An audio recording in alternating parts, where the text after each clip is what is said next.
Hello friends, আজি মই আকৌ এটা নতুন ভিডিও লৈ আহিছো। তাৰ বাবে মই এয়া হেৱালী ফুল লৈছো। মই আপোনালোকক আজি হেৱালী ফুলৰ পকোৰা কিদৰে বনাই সেইটো মই দেখুৱাম বুলি লৈছো।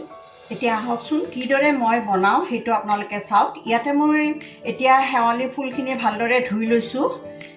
ইয়াতে মই দুটা পিয়াজ এইদৰে কাটি পাতল পাতল কৰি লৈছো।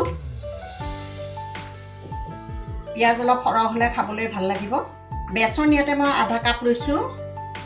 চাউলৰ গুড়া মই ইয়াতে পিঠাগুড়ি লৈছো। ইয়াতে মই প্ৰায় 3 চামুচ। কেঁচা জলকীয়া লৈছো দুটা, কুটি লৈছো। ধনিয়া পাত দিছো। ইয়াতে খোৱা চৌদা অলপ লৈছো, প্ৰায় আধা চামুচ মান লৈছো। ইয়াৰ পাছত আপোনালোকে ইয়াতে আন্দাজ মতে নিমখ দি দিব। অলপমান হালধিৰ গুড়া দিব। ধনিয়াৰ গুড়া আধা চামুচ মান দিব। জিৰাৰ গুড়া আধা চামুচ দিব। জালুকৰ গুড়া দিব আৰু ৰঙা জলকীয়াৰ গুড়া অলপমান দিব। এতিয়া এইখিনি গোটেইখিনি ভালদৰে মিক্স কৰি দিব আৰু ইয়াতে অলপ পানী দিব। সৰহকৈ নিদিব, কমাই কমাই দিব। এইদৰে আটাইখিনি সানি ল'ব লাগে।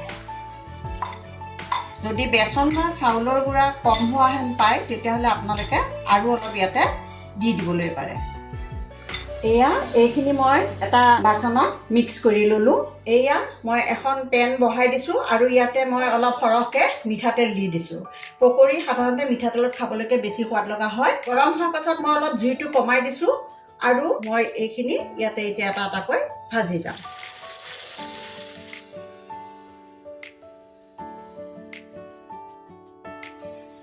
এতিয়া লাহেকৈ মই জুইটো আকৌ বঢ়াই দিছো।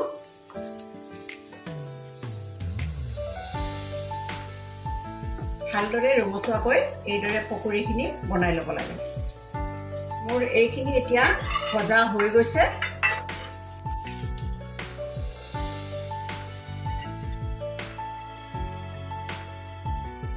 এয়া মই আপোনালোকৰ ওচৰত হেৱালী ফুলেদি পকোৰা বনাই পেলাই দেখুৱালোঁ। যদিহে আপোনালোকৰ ভাল লাগে তেনেহ'লে মোক লাইক, শ্বেয়াৰ, কমেণ্ট আৰু ছাবস্ক্ৰাইব কৰিব বুলি মই আশা ৰাখিছোঁ।